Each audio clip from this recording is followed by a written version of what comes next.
Tonight, I have two very special guests. We have a third coach that might join in later that's also on their team. But this topic came up because we spend so much time on all these social media platforms, kind of bashing the teams out there and all the quitting and kind of the travel ball portal and all the things that happen in this crazy sport.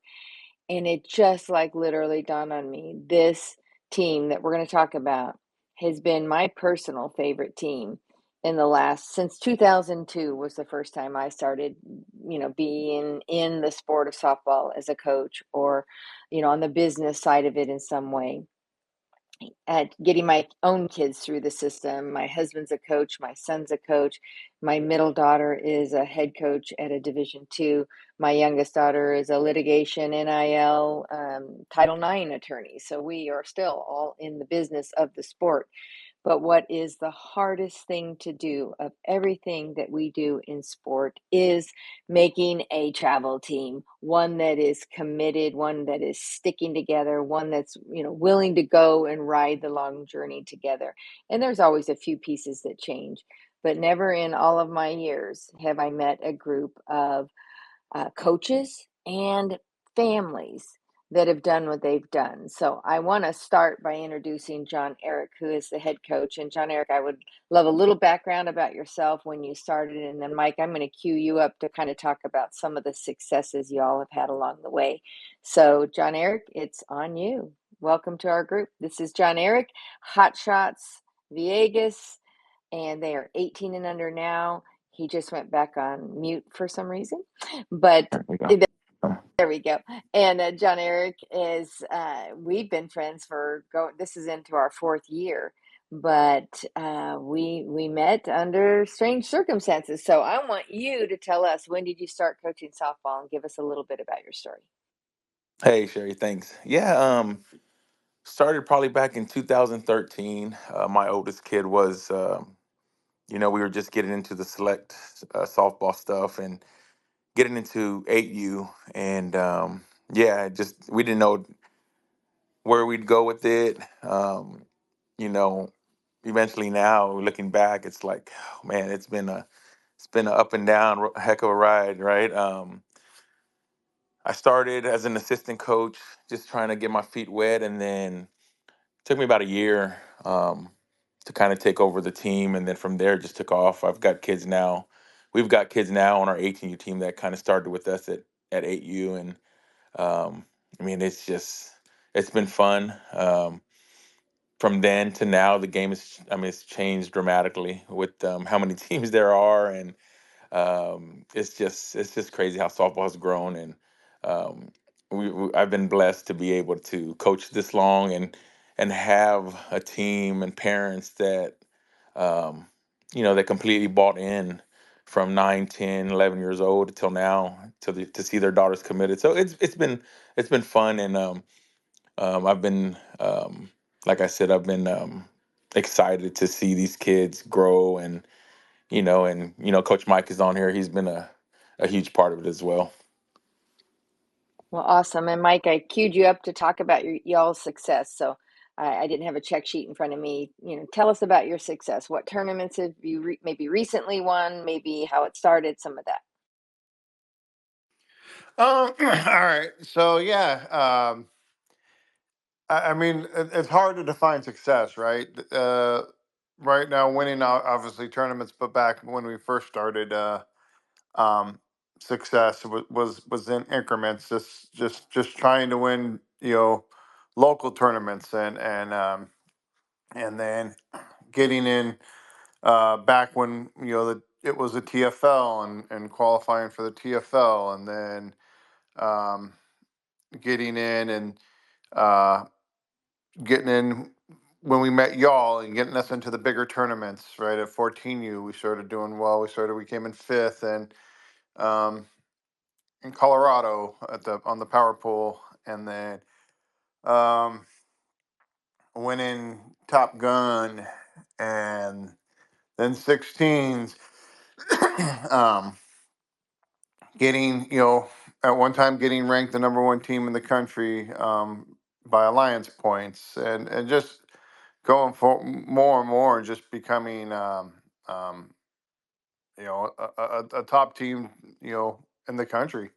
And now we're with 18s, and we're trying to do the same thing. Awesome. I know I was there when you won the Top Gun event, and we hadn't been to Top Gun in 6 years. So, we went back and it was an amazing event. It had the right amount of coaches. It had legit talent, and it was not an easy route up. And I remember just relishing in your moment, sitting there watching you guys win and beating some of the biggest teams in the country. And I'm going to be funny here because I don't remember which team, so I'm not trying to drag any team out, but there was one team that kind of made some snarky comments about your level of commitments on your team were not all Power Four conference players. And at that point, you didn't have any because it was one of your 26s that ended up being that way.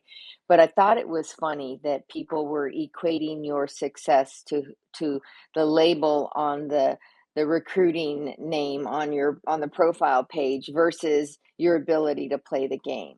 So I thought that would be a great hand back over to John Eric to say, was there a secret to your success? Is there something in the secret sauce, John Eric? What has been the secret for you guys as a team?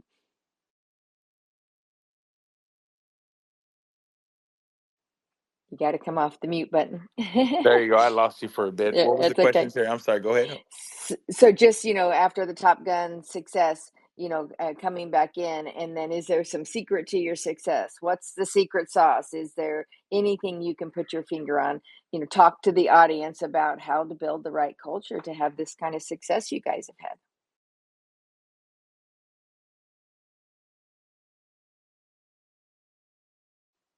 I'm wondering if, John Eric, I think you might have to hang up and dial back in because we're not hearing you. Mike, are you hearing him? I am not. Okay, yeah. John Eric, you might need to hang up and dial back in. This happens from time to time, Twitter audience. We do this every Monday at 7 where, they have to hang up and dial back in because it has some glitch there. There you go. You back in? All right. No, no, it's just like you said. I mean, the key word culture. When me and Mike joined back in 12 years, that's when it started. We wanted players that were going to be bought in, but especially we wanted the parents who were going to be bought in. And I mean, that's the hugest part, right? You talk to other coaches and players as they get older, and it always seems to be about the parents, right, at the younger ages, and wanting what's best for their kids. So it's hard finding 12, 13, 14, 15 families that'll have to understand that this game is competitive. And since I always tell all my parents, right, since the beginning, I'll never lie to you. And so we just were very upfront with their level of play, and they bought in, and we trained them up. Me and Mike talk about it all the time. We never got the 5'8" kid, the 2'6" kid home to first, right? We got kids who just love the game. We got families that bought in. We bet on our coaching, right? We knew um, what our abilities were as coaches, and we just instilled that into our players, and it's worked. It's worked really well. I know that cliche of "there's no I in team," but that's really what we're about. Our players truly root for each other. As competitive as it is, when you have 15, 16 kids, right, only 9 play, um, we just found ways to make them compete for their playing time, but yet root for each other, and it's been fun. Well, you definitely mentioned some bought in things here. Mike, what else can you add to what is the buy in? I mean, what were you guys specifically looking for these families to get on board with?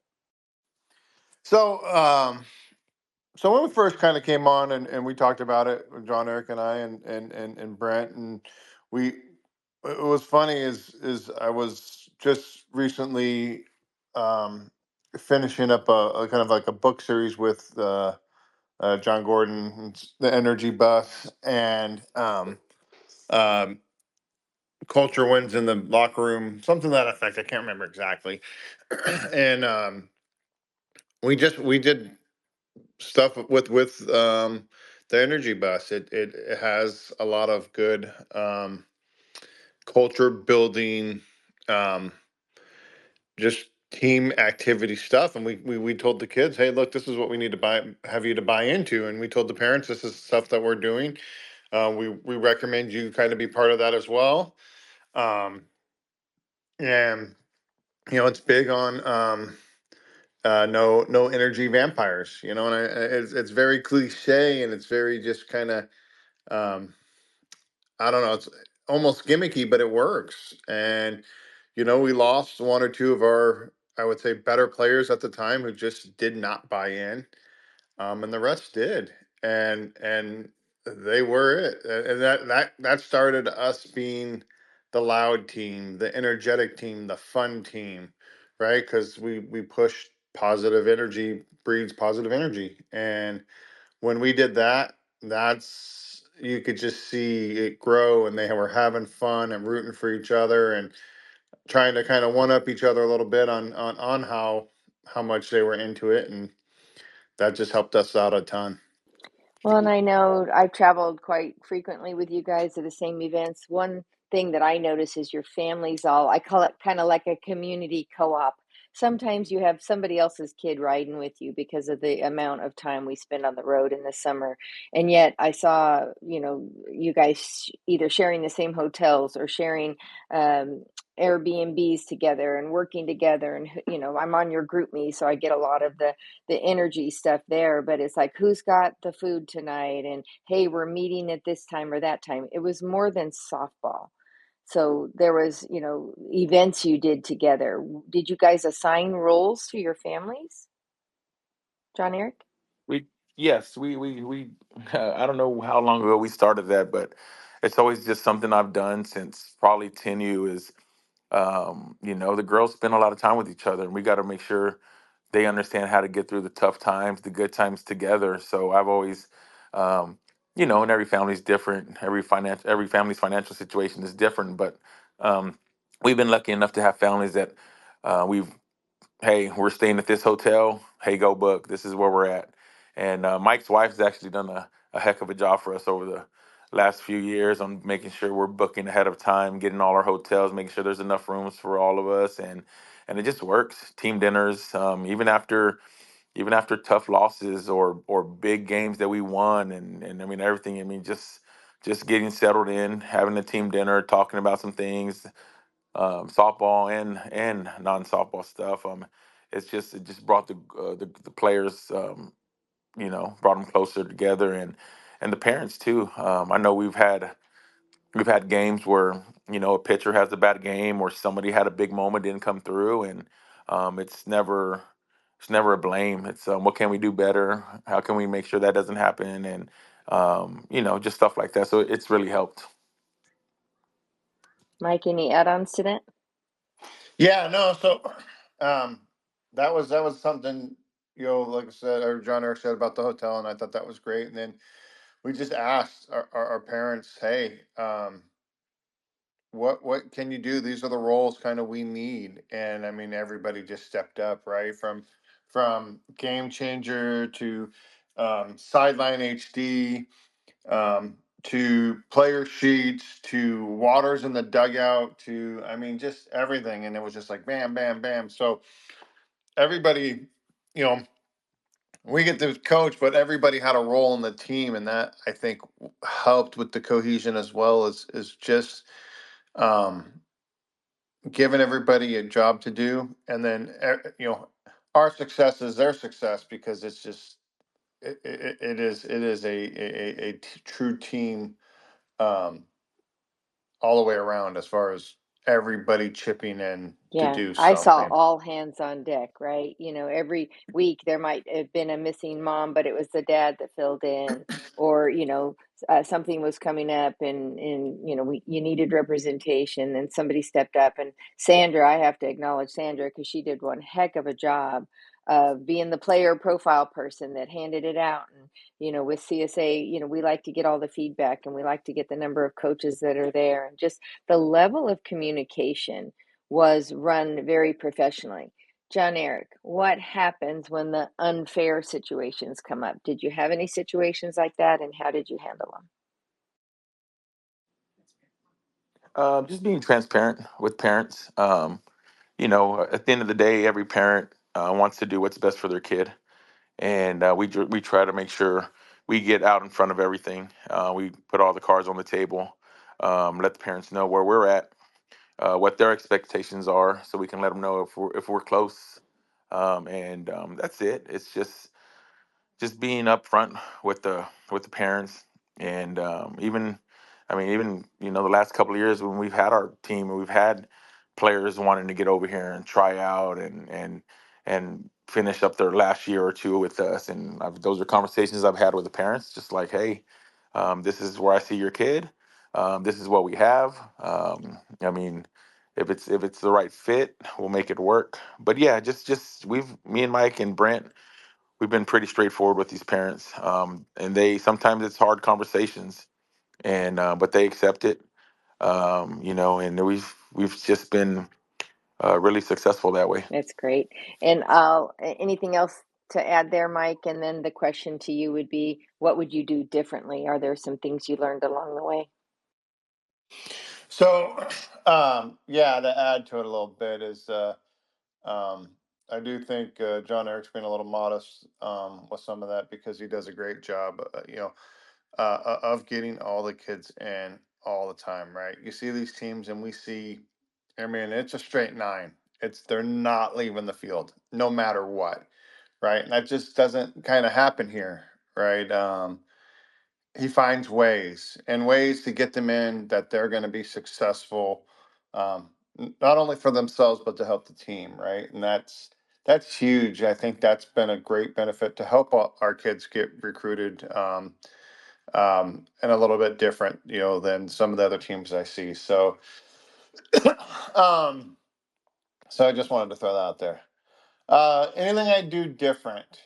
Um,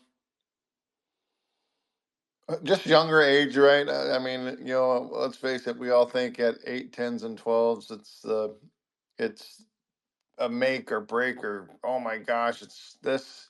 Even at 14s and 16s, I mean, you definitely want to get in there, and you definitely want to play at the highest level you possibly can. But it's not.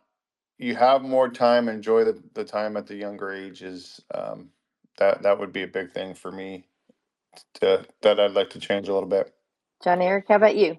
What you've learned now, and introduce the fact that you've got younger teams now too. So what are you doing differently with this next generation? Uh, Training, train. I see. I've been out of the younger tournaments for a while, but now that I'm back into that scene, it's mind-boggling how many 12s, 14s still don't know the game of softball, still can't catch a pop fly regularly, can't make a throw consistently. It's crazy how many weekends these teams are playing at 10 years old, and it's just about training, right? So we preach over here is development, and it's been working, right? Yeah, all three of my little teams are doing pretty dang good. And we practice hard, and we practice more than we play. And I know, like Mike said, some of these parents, man, it's they want that ring, they want that trophy every week, and I'm like, I can tell you now, I remember maybe one big tournament we won back in 10U. I mean, we won a bunch, but I don't remember any of them.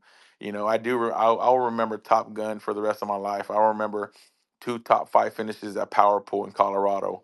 I'll remember all that for the rest of my life. But 10U, 12U, it's like Mike said, just I wish parents would just sit back and enjoy it just a little more.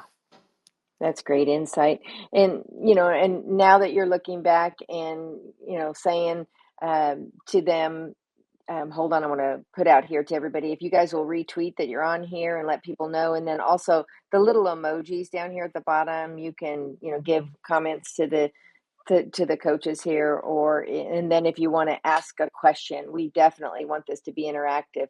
if you have a specific thing going on with your teams, you can DM it, or you can text me directly, or DM me directly, or you can hit retweet to this podcast here. But I wanted to continue on with asking John Eric, what about your assistant coaches? What's been the magic to having Mike and Brent be with you so long? And do you guys divide and conquer, or do you just, jump in? Tell us what's your secret.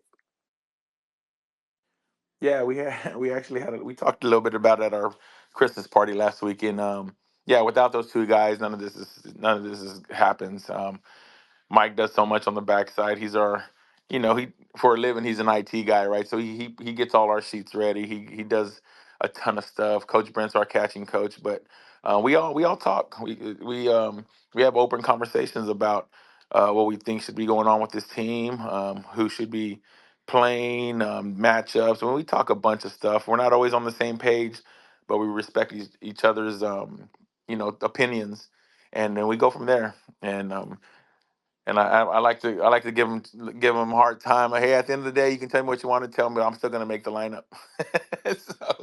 so it's And work. don't forget your daughter's on the team when I'm making the lineup, right? Yeah. So, but no, they've been great. Brent's been around the game a long time. Mike's been around the game a long time. Mike can talk softball, baseball forever, and Yeah. and Brent the same way. So it's been I've been I mean it's been awesome. We talk about all the time. Hey, we're just everybody. Their dad coaches get a bad name, get a bad rap sometimes, right?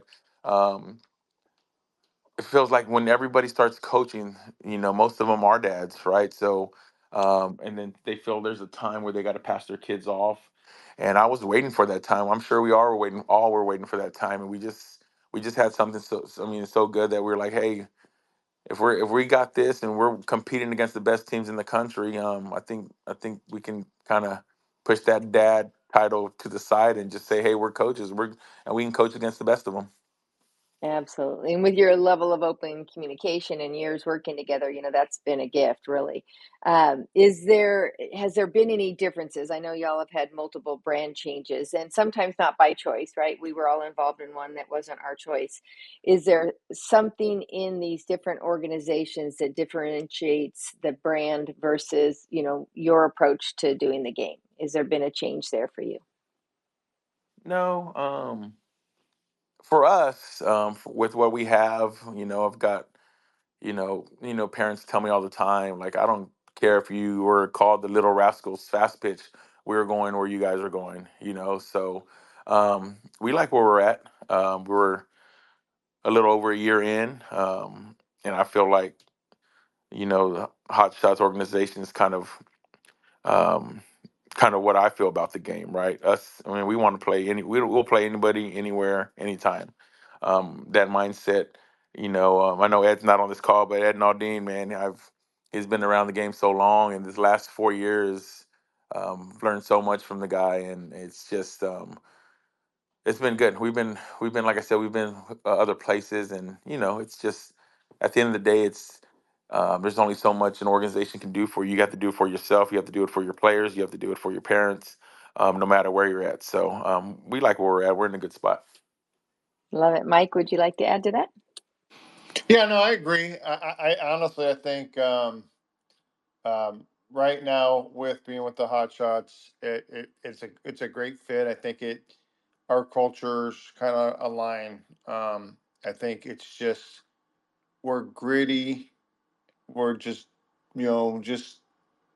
get down, get in the dirt. Let's go play some ball. And I feel that, especially being around the other Hot Shot team, that's kind of just the mo. And I think that's what just was such a good fit for us when we got to come over here. And so I agree.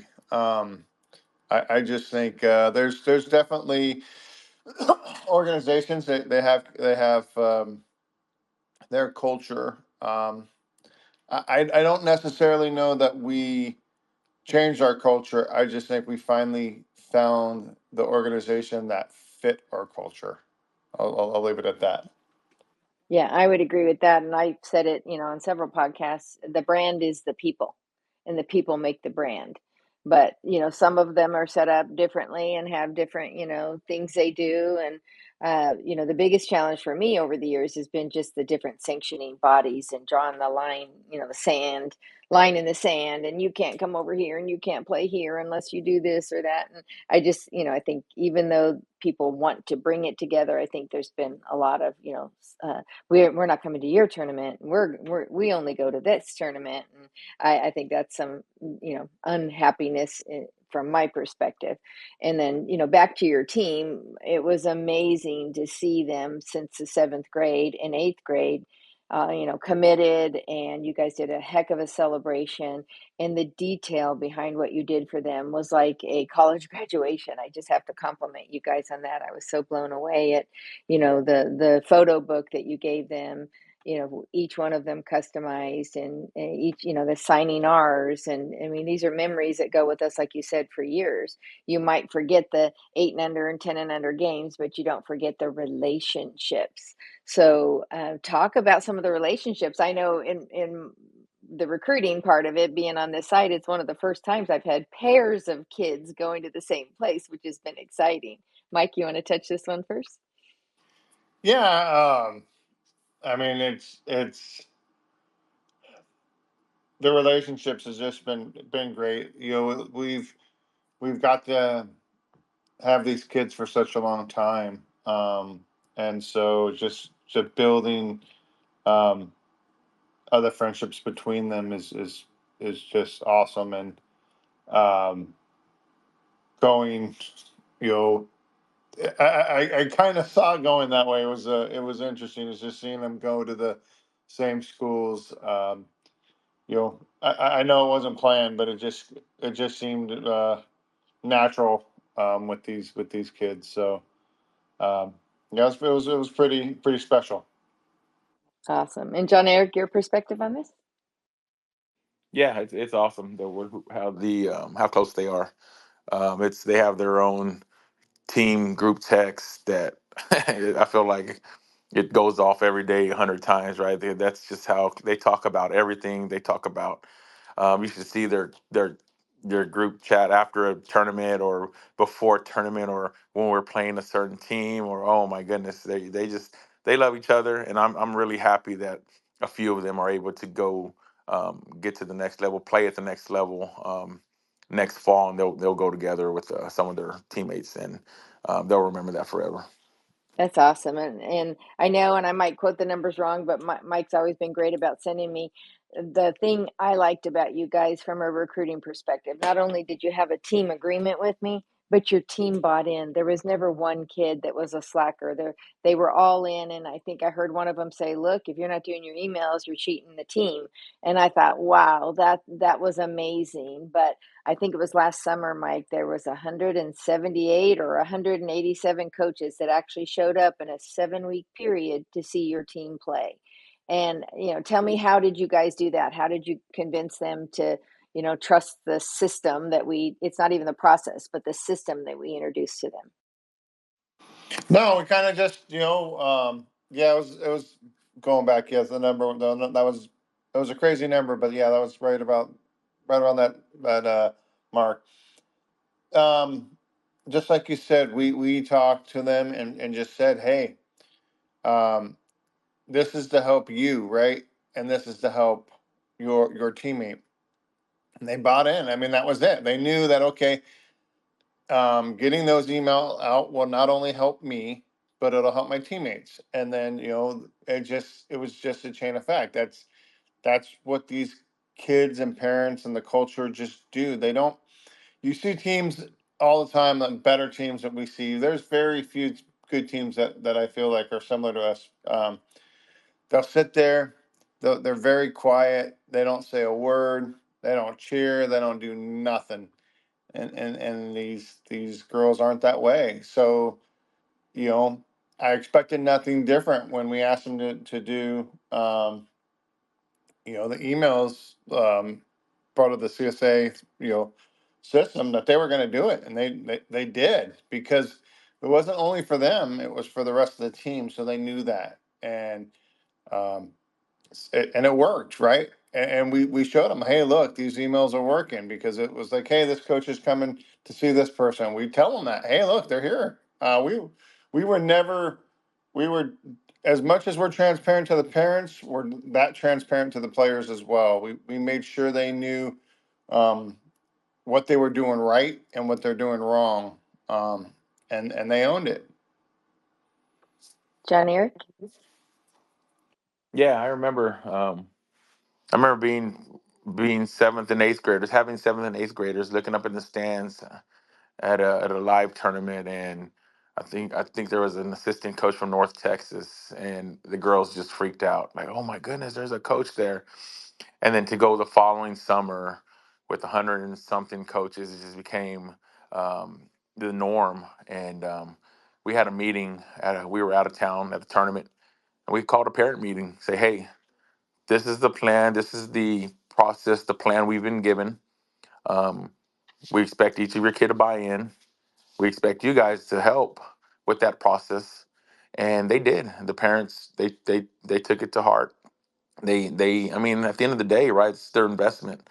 They spend all this money on out of town tournaments and hotels and travel and food, and I mean, their goal at by this time in 14U, right? You know your kid's going to be pretty good and have an opportunity to play at the next level. So this is your return on investment, right? So they bought in, and we explained that to them, and there was never any doubt that this group wasn't going to, you know, stay the course with the CSA process and plan, and it worked out great.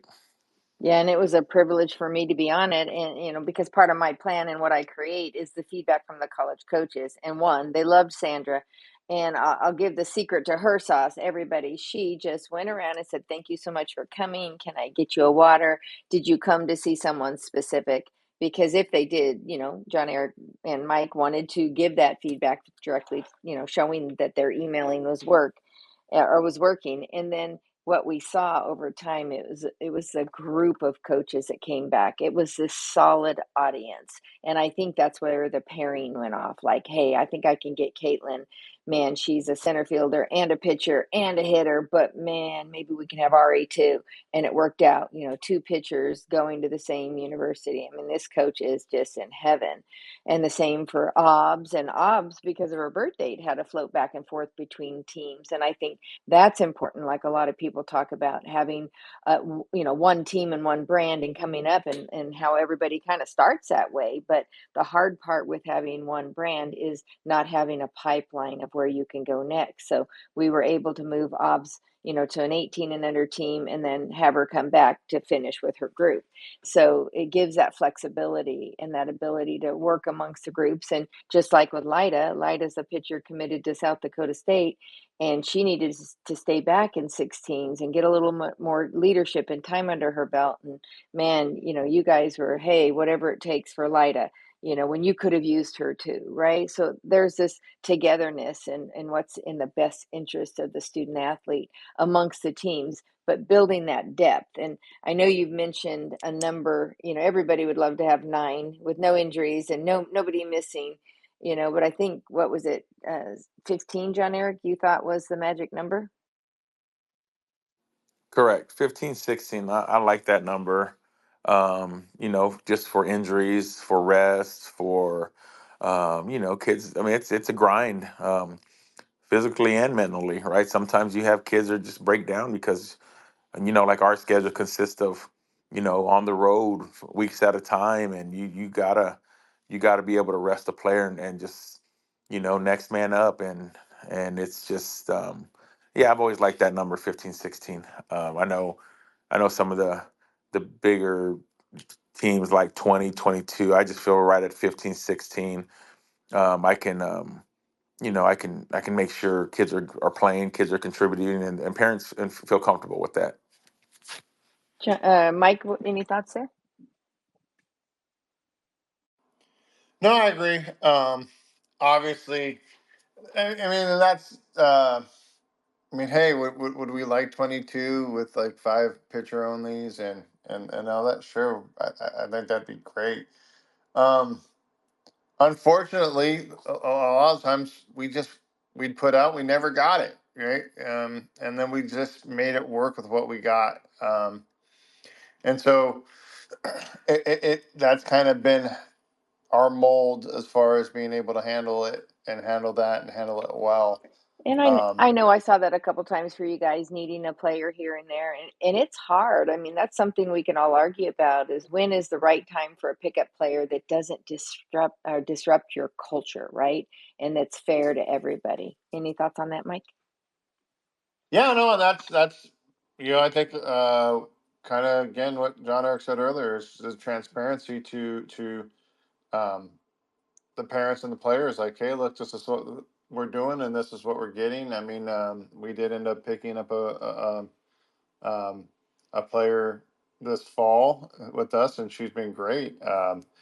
And she's fit in well, and it's then there has been times in the past where we picked up a player and it just didn't work, and that goes with any team. But I think it's just um, with us, there is a culture, right? And some people maybe get a little bit afraid of that. I don't know, but um, 16 works with us. Sometimes we come in on fumes, right? Because we play a lot.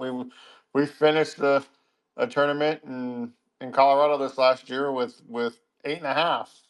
We had one that was injured, down to 9. So sometimes we're a little thin, but we seem to always kind of make it work. And how did you guys um, warn off or put the message out not to come hunting on your roster? I know you called me one time, Mike, saying a coach had called and wanted your daughter on his roster. How did you guys keep the enemy off your roster, John Eric? That's tough. It's been happening for years.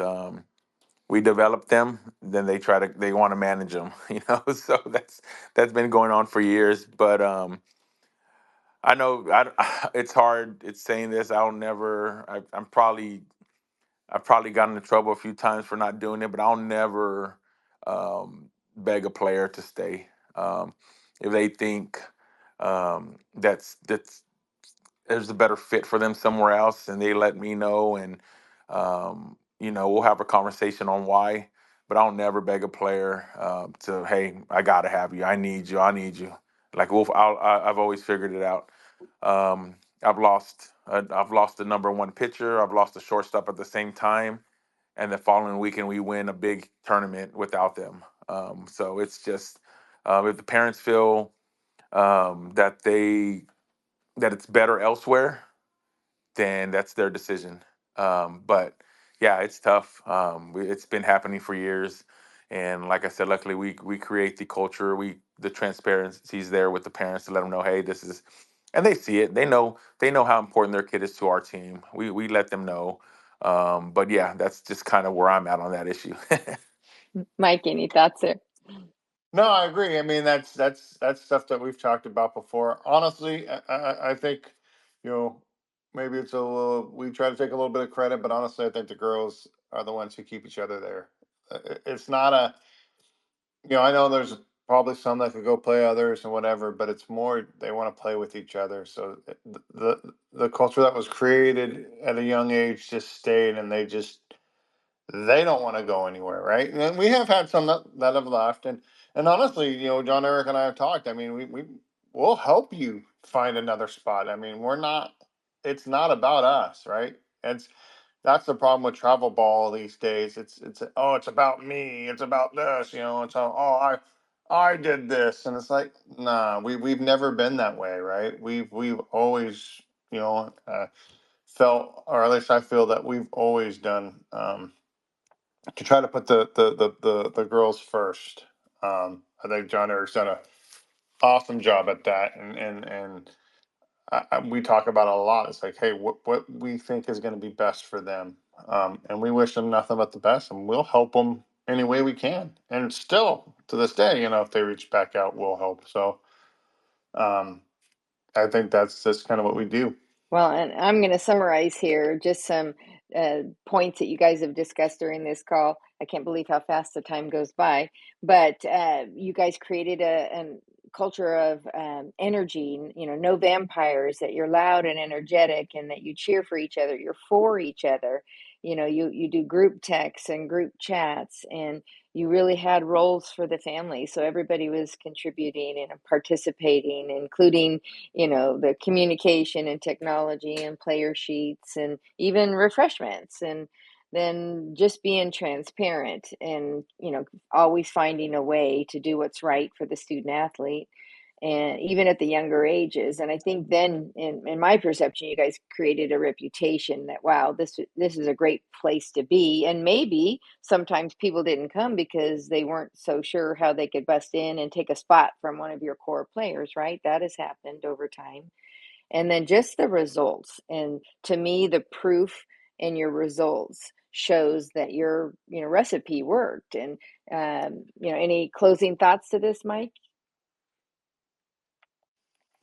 No, I mean that's kind of what we've always, you know, got the underdog role for whatever reason, and those girls have always stepped up and got after it, and still kind of sometimes get looked down upon, like you said earlier, but they don't care. They're just going to get after it, and I think that's just something that we've instilled with them, and they instilled with each other that, hey, we don't care who you are. We're going to go play you and play you hard. Um, and that's just kind of what we've done. I love it. I saw that in the brackets in the summer and stuff like that. Man, you guys, had some tough competition. Didn't even blink an eye. You went out with the same plan. So, John Eric, some closing thoughts or advice you have to others? Yeah, some just for the coaches. Don't be scared to challenge your kids. Don't be scared to hold your best player accountable. Um, it's That's really where it's at, because you got to make sure you care about each player, and you coaching them up, and players see that. Players notice how they get treated, um, whether they're the number 15 player on the team or number one player on the team. They notice everything, and you just gotta push them. We Like I said, we didn't we told our kids all the time we wanted to play the best their age group. Didn't matter if the other team was faster, threw harder, looked bigger, taller. It didn't matter. There's no excuses why we couldn't win a game against anybody. And we put that we that's a mindset we've had, and I wish more coaches would do that for their kids. Push them. It's okay to lose, right? We've won a bunch of games. I've probably won way more than I've lost, but I've lost some games too. So, and that's by playing the best competition out there, by by showing up against the best pitchers in the country, by having our pitchers throw against the best hitters in the country. Even at a younger age, we'd go chase the best teams all across Texas, right? Because we just wanted to be a team that was known for that. And you know, when I see a bunch of coaches and teams signing up for tournaments and in the middle of a cornfield so they can win a $6 ring, it just I'm just get upset about it. Like, your kid isn't getting any better. That's all it is. Just continue to push the kids. The love for the game. Softball's growing, so much, and I'm just excited to see where my little teams go.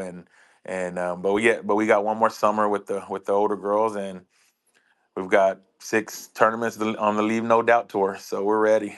I love it. I love the hashtag leave no doubt. But I want to give one final compliment in closing and share with everybody that you guys are not all that close together to where you have weekday practices or anything like that. You have definitely some distance between you, but you guys show up for each other's high school events. And for one of your young ladies, went to a volleyball finals, and, everybody was supporting her and giving her the cheer. But, just showing up for each other's signing days and things like that, that takes a lot of commitment to the team, not just to yourselves. So I want to honor you guys for your leadership and the culture that you created, the vision, mission, and goals, and the respect and dedication and loyalty. You guys have been loyal to my family and to all of the bumps in the roads that we've all been through.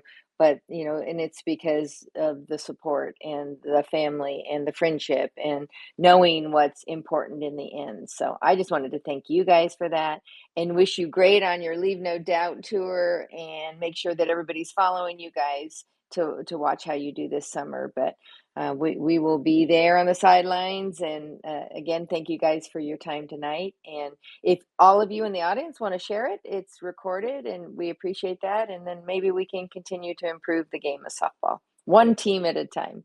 Have a great night. Thank you, guys.